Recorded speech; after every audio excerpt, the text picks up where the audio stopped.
Hello बच्चों, आज का जो टॉपिक मैं डिस्कस करने जा रही हूँ उसका नेम है पेरीमीटर। सबसे पहले चलते हैं हम स्क्वायर की तरफ। स्क्वायर का पेरीमीटर कैसे निकलेगा? पहली बात, पेरीमीटर होता क्या है? पेरीमीटर है सम ऑफ ऑल बाउंड्रीज। जैसे ये बाउंड्री बनी हुई है ना, इसकी जो लेंथ है वो आपको निकालनी है। अब साइड, इसमें आपको पता है स्क्वायर में साइड सेम होती है। ओके, स्क्वायर में साइड सेम होती है।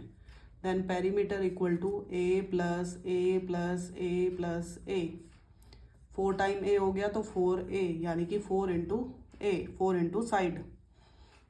अब हम इसे एक क्वेश्चन के थ्रू ले लेते हैं। If the side of the square is 2 centimetre या फिर 3 सेंटीमीटर, कुछ भी ले लेते हैं। साइड अगर आपको गिवन है 2.5 सेंटीमीटर, ओके, तो पेरीमीटर हो जाएगा 4 इंटू साइड।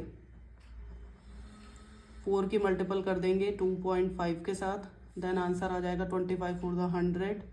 डेसिमल 1 पॉइंट के बाद है तो 1 के बाद लग जाएगा, तो 10 सेंटीमीटर आपका इसका आंसर आ गया। ओके, नेक्स्ट चलते हैं हम पेरीमीटर ऑफ रेक्टेंगल। ये रहा आपके पास रेक्टेंगल, ये हो गया L, देन ये हो गया B। ये B है तो इसके सामने वाली लेंथ भी B हो जाएगी, ये L है तो इसके सामने वाली लेंथ L हो जाएगी। पेरीमीटर इक्वल टू 2 टाइम आपको L दिख रहा है तो L प्लस L, 2 टाइम आपको ब्रेथ दिख रहा है B plus B। Okay, 2L plus 2B। तो आपने क्या किया, 2 इसमें से कॉमन ले लिया तो L प्लस B आ गया। सबने ये नोटिस देखा है कि P equal to 2 into L plus B, perimeter of rectangle equal to 2 into L plus B होता है। तो आप क्या करेंगे, अब इसे एक क्वेश्चन के थ्रू समझते हैं।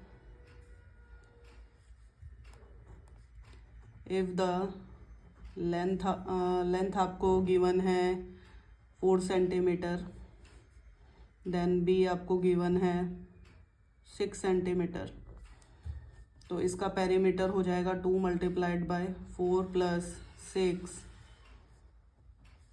Perimeter equal to 2 multiplied by 6 plus 4 10 equal to 20 centimetre आपके पास आ गया इसका पेरीमीटर। बहुत से क्वेश्चंस जो होते हैं वो डेसिमल में दिए रहते हैं, उसका भी एक एग्जांपल मैं आपके सामने ले लेती हूँ। लाइक L इक्वल टू आपको दिया है 2.5, B इक्वल टू आपको दिया है 3। ओके, हमें इसका पेरीमीटर निकालना है। ब्रैकेट पहले ही लगा दिया, 2 multiplied bye L plus B यानी कि 2.5 प्लस 3। आप देख रहे हैं ये डेसिमल में है, ये डेसिमल में नहीं है, तो इसको डेसिमल में लाना पड़ेगा। ये हो जाएगा 3.5, 3.0। जिसके आगे कुछ नहीं है तो उसके आगे डेसिमल लगा के 0 लगा देंगे, 3.0। डेसिमल का रूल है 2.5 का एडिशन। कई सारे बच्चे क्या मिस्टेक करते हैं, 3 की एडिशन इसके साथ कर देते हैं, इसके साथ नहीं करना है। 3 डेसिमल लगाना है, फिर 0 लगाना है, फिर इसको आप ऐड कर देंगे, तो आगे आपके पास 5.5। आई होप आपको समझ में आया होगा इतना।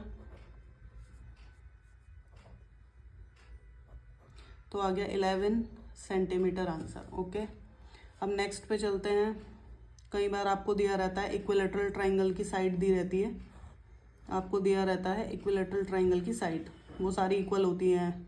इफ़ मान लिया आपने कि ये भी 3 सेंटीमीटर है, ये भी 3 सेंटीमीटर है, ये भी 3 सेंटीमीटर है, तो इसका पेरीमीटर हो जाएगा 3 मल्टीप्लाइड बाय साइड, क्योंकि 3 साइड है और तीनों सेम है, तो सीधा 3 से मल्टीपल कर देंगे। 3 मल्टीप्लाइड बाय 3, 9 सेंटीमीटर इसका आपके पास आंसर आ गया। ओके, अब चलते हैं क्वेश्चन की तरफ। कई बार क्या रहता है, आपको पेरीमीटर गिवन होता है, आपको साइड फाइंड आउट करनी होती है। ओके, पेरीमीटर गिवन रहता है, फिर हम निकालते हैं साइड। उसमें कई सारे बच्चों को कन्फ्यूज़न होता है। फर्स्ट क्वेश्चन ले लेते हैं।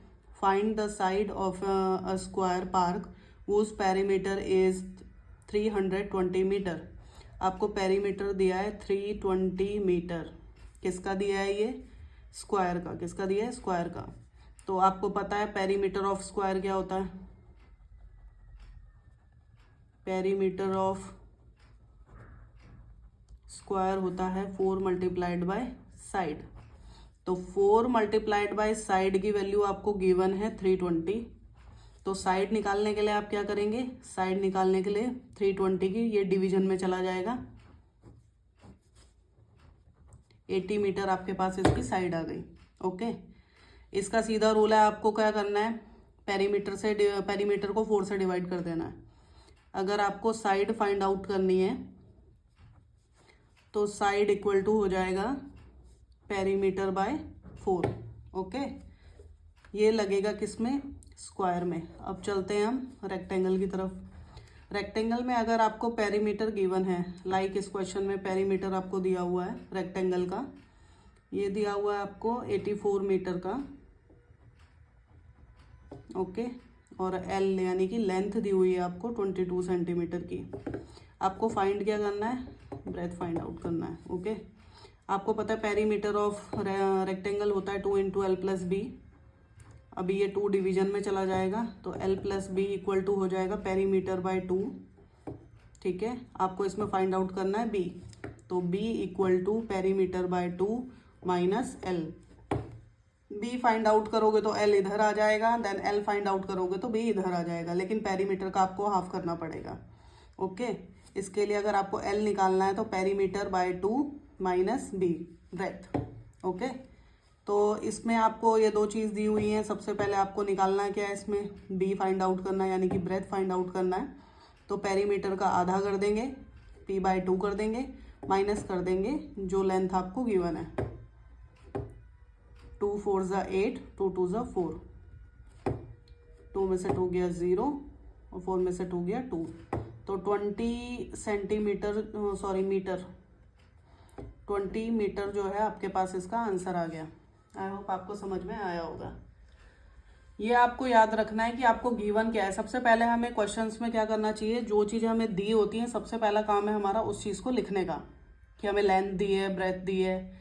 कई सारे बच्चे इतने कन्फ्यूज़न में चले जाते हैं, आपको क्या कहते हैं पेरीमीटर देते हैं स्क्वायर का, फिर इसमें सोचते हैं कि अरे इसमें तो लेंथ ही नहीं दी, इसमें तो या तो ब्रेथ ही नहीं दी। अरे आपको पता होना चाहिए कि स्क्वायर में एक ही साइड यूज़ होती है, तो उसमें पेरीमीटर का डिवाइड कर देंगे 4 से, तो आपके पास साइड फाइंड आउट हो जाएगी, मतलब आप निकाल लोगे इजीली।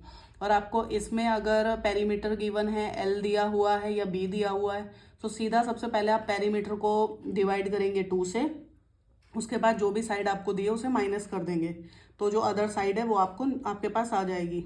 ओके, और अगर आपको क्वेश्चन दिया है कि इक्विलेटरल ट्राइंगल का पेरीमीटर दिया है, यहाँ पे एक क्वेश्चन में एक्स्ट्रा ऐड कर देती हूँ।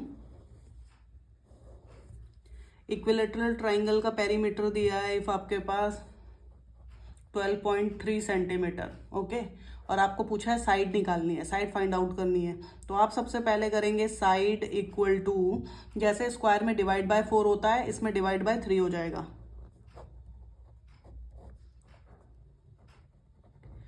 इसे डिवाइड करेंगे आएगा 41, 1 प्लेस के बाद में डेसिमल है तो 1 के बाद में डेसिमल लगा देंगे। डेसिमल वाला इशू बहुत ज़्यादा होता है, कई सारे बच्चे इसकी वजह से जो है आंसर रॉन्ग कर देते हैं, तो इसको प्लीज़ सोच समझ के लगाएं। ऐड करें तो एक अगर नंबर डेसिमल में है तो दूसरे वाले को भी डेसिमल में कन्वर्ट करें, फिर उसको ऐड करें। कोई भी चीज़ माइनस हो रही है डेसिमल में तो उसमें भी दोनों में सेम पैटर्न लगता है। आई होप आपको यहाँ तक समझ में आया हो।